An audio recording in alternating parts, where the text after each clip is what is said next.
Hello, good morning. Sarika कांचनच्या दुनियेमध्ये तुमचं खूप खूप स्वागत आहे. तर काल रविवार होतं, त्यामुळे काल सकाळी सकाळी आम्ही बाळमामांच्या मंदिरामध्ये गेलो होतो. तसं तर दर रविवारी आहो जातात, पण यावेळेस आम्ही पण गेलो होतो. आणि नंतर मग प्रवीण आणि वृषाली आले होते. तर होळी म्हणजे ना, त्यात छोटा आणि मोठा असं कोण नसतं. बुरा ना मानो होली हे असं म्हणत ना, होळी असं छान सेलिब्रेट करायचं असतं. तर पहिल्यांदा मी लाईफमध्ये पहिल्यांदा होळी सेलिब्रेट केलं होता. म्हणजे फॉर्मॅलिटीवाला कलर वगैरे लावत होतो गालाला वगैरे, पण यावेळेस जरा जास्तच होळी झाली होती. तर प्रवीण आणि वृषाली आले होते. प्रवीण म्हणजे आमचं भाचा इथं. तर त्या दोघांनी इतका कलर आणला होता ना, तर सगळ्यांनी मग आम्ही तर शांतच होतो, पण त्याने आणला कलर, परत त्याने आम्हाला लावला, परत आम्ही पण त्यांना लावला. त्यामुळे मस्त अशी होळी सेलिब्रेट झाली. आणि आमचं दोन्ही पण भाचं ना, म्हणजे त्यांचा स्वभाव खूप छान आहे. आम्हा दोघींना ना असं बहिणीप्रमाणे समजतात, आणि त्यांना बहीण नसल्यामुळे ना आम्ही पण त्यांना राखी बांधतो. तर खूप छान स्वभाव आहे प्रवीण राहुलचा आणि वृषाली काजल पण. तर खूप मस्त अशी आम्ही होळी सेलिब्रेट केली. बघू शकताय तुम्ही किती कलर लावलाय.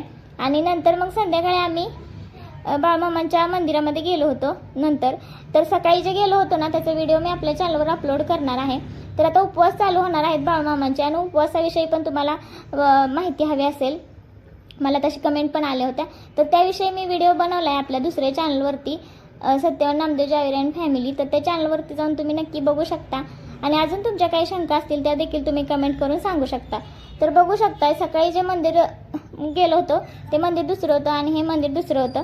तर इथं खूप छान असं भजन चालू असतं, 9 वाजेपर्यंत असतं, आणि खूप प्रसन्न वातावरण असतो. आणि म्हणजे पद्धतशीरपणे सगळं असतं व्यवस्थित. सेविका ते नसतात, छान असं नियोजन असतं. गर्दी होत नाही आणि कोणाला असं दर्शनाला पण वेळ होत नाही. व्यवस्थित लाईनमध्ये उभं राहून दर्शन दिलं जातं. आणि नंतर तिथेच महाप्रसाद पण होता. तर दर रविवारी काय नसतो, पण या रविवारी महाप्रसाद होता. त्यामुळे मग आम्ही दोघींनी महाप्रसाद घेतला. तर इथं कसं, आता प्रत्येक ठिकाणीच महाप्रसाद वाया जाऊ द्यायचा नसतो. त्यामुळे आम्ही दोघींनी एकाच ताटात घेतला होता थोडासा. आणि नंतर आम्ही घरी आलो. बाय बाय, भेटूया नेक्स्ट ब्लॉग.